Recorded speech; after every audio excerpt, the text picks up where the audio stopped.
Committee chairman ఉన్నాడు. Manifesto committee chairman అంటే మా వలన రాష్ట్రానికి వెలుగులు వస్తాయని మా నియోజకవర్గ ప్రజలు అన్నారు.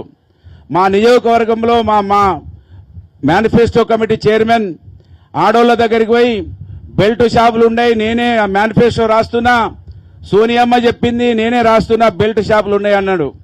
నేనే మేనిఫెస్టో రాస్తున్నా అవ్వా, నీకు 4,000 రూపాయలు ఇస్తా అయ్యా అని ఆయన చెప్పిండు. 2,500 ఇస్తా అక్క, నేనే చైర్మన్, నేనే రాస్తా అని చెప్పిండు. కాళేశ్వరం ప్రాజెక్టులో భూములు కోల్పోయినటువంటి రైతులకి ఆ భూ నష్టపరిహారం ఆ రోజు బీఆర్ఎస్ పార్టీ తక్కువ ఇచ్చింది, నేను దాన్ని ఎక్కువ ఇస్తా అని మేనిఫెస్టోలో రాసిండు. కనుక ఈ మేనిఫెస్టో కమిటీ చైర్మనే ఈయన గెలిస్తేనే మాకు అన్ని వస్తాయని ఇవాళ నియోజకవర్గ ప్రజలు కావచ్చు, రాష్ట్ర ప్రజలు కావచ్చు నమ్మిండ్రు. కనుక నమ్మిన వాళ్ళే నట్టేట మూస్తారంటే ఈ నియోజకవర్గ శాసనసభ్యుడు అది చేసి చూపించిండు. ఇవాళ గద్ద ఏ విధంగానైతే తన పిల్లలను తననే చంపుకుంటుందో ఆ విధమైన పరిస్థితులు మంత్రి నియోజకవర్గంలో గెలిపించుకున్నటువంటి ప్రజలని అనేక రకాలుగా హింస జరుగుతూ ఉన్నది.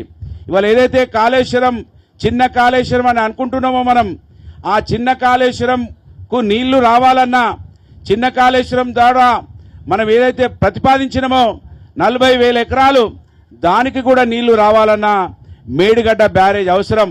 మేడిగడ్డ బ్యారేజ్ లేకపోతే గదే వానాకాలం పంటకే నీళ్లు ఇవ్వగలుగుతాం.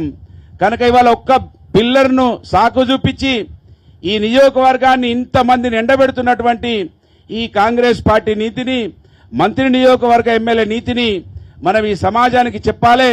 ఇవాళ చిన్న కాళేశ్వరంలో కాంగ్రెస్ పార్టీ వాళ్ళు అధికారంలో ఉంటే ఏ విధంగా ఉంటారు, అధికారంలో లేకుంటే ఏ విధంగా ఉంటారంటే ఇవాళ చిన్న కాళేశ్వరం గురించి, కాలువల గురించి, పైప్ లైన్ల గురించి భూసేకరణ జరుగుతూ ఉన్నది. మాదేపూర్ రైతులు కోరుతా ఉన్నారు, మాకు కాలువలు అవసరం లేదు, మాకు నీళ్ళు అవసరం లేదు, మేము ఏది మిర్చి పండిస్తున్నాం, మిర్చికి సంవత్సరానికి 60,000 రూపాయల కౌలు వస్తున్నది, మాకు 100 ఫీట్లలో నీళ్లు పడుతున్నాయి, మేము డ్రిప్ ఇరిగేషన్ ద్వారా మేము మిర్చి పండిస్తాము, మాకు ఈ కాలువలు తీసుకొస్తే మీరు ఆ కాలువలలో భూములు పోతాయి, మా కాలువలు వద్దన్నా కూడా పోలీసులను పెట్టి కాలువలు తవ్విస్తాం, మేము చెప్పిన పంటనే వేసుకోవాలని ఇవాళ ఆదేశాలు ఇస్తా ఉన్నాడు మంత్రి ఎమ్మెల్యే గారు.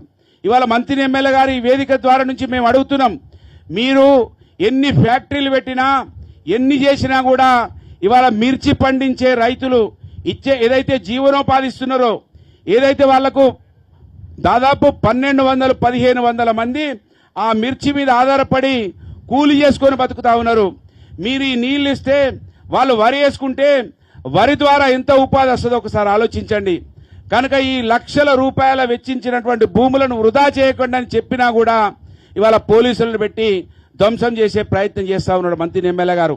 ఆ రోజేమో ముసలి కన్నీరు కాల్చిండు రైతుల దగ్గరికి వెళ్ళి, ప్రజల దగ్గరికి వెళ్ళి, ఇవాళేమో పోలీసులను పెట్టి నడిపిస్తా ఉన్నాడు. కనుక నేను మంత్రి ఎమ్మెల్యేని డిమాండ్ చేస్తున్నా, ప్రజలు ఏదైతే కోరుకుంటారో ఆ ప్రజలకు అనుగుణంగా పనిచేయాలి ప్రజాప్రతినిధులు. కానీ నీకు ఇష్టమున్న పని చేసి గీదే పనిలో నువ్వు ఉండాలంటే ఇది మంచిది కాదనే విషయాన్ని ఈ సందర్భంగా, ఏదైతే ఇవాళ చిన్న కాళేశ్వరం గురించి భూసేకరణ జరుగుతుందో దానిని ఖచ్చితంగా ఆపిచేసి గ్రామ సభలు పెట్టి, గ్రామ సభలలో ఏ పంటకు ఏమి ఎక్కడ ఎన్ని నీళ్ళు అవసరం ఉంటాయో దాన్ని పరిశీలన చేసి మీరు పనులు చేయండి, పెద్ద కాళేశ్వరాన్ని పునరుద్ధరించండి. ముఖ్యమంత్రి ప్రతిరోజు మంత్రిని ఎమ్మెల్యే ఏది చెప్తే గదే చేస్తా అంటున్నాడు. మీరు ఏది చెప్తే అది చేస్తా అన్నప్పుడు మా గురించి చెప్పబుద్ధి అయితే లేదా, మా గురించి అడగబుద్ధి అయితే లేదా, ఈ ప్రాజెక్టులు పూర్తి చేయాలనే కనీసం మీరు ఆలోచించరాని ఈ సందర్భంగా ఈ వేదిక ద్వారా మేనిఫెస్టో కమిటీ చైర్మన్ని, మంత్రిని ఎమ్మెల్యేలను డిమాండ్ చేస్తూ మరి కాళేశ్వరం ప్రాజెక్టు గురించి సవివరమైనటువంటి విషయాలను ఇక్కడ మీ ముందుంచడానికి పెద్దల్ని ఒకరొకరిగా మాట్లాడవలసిందిగా కోరుతూ, ముందుగా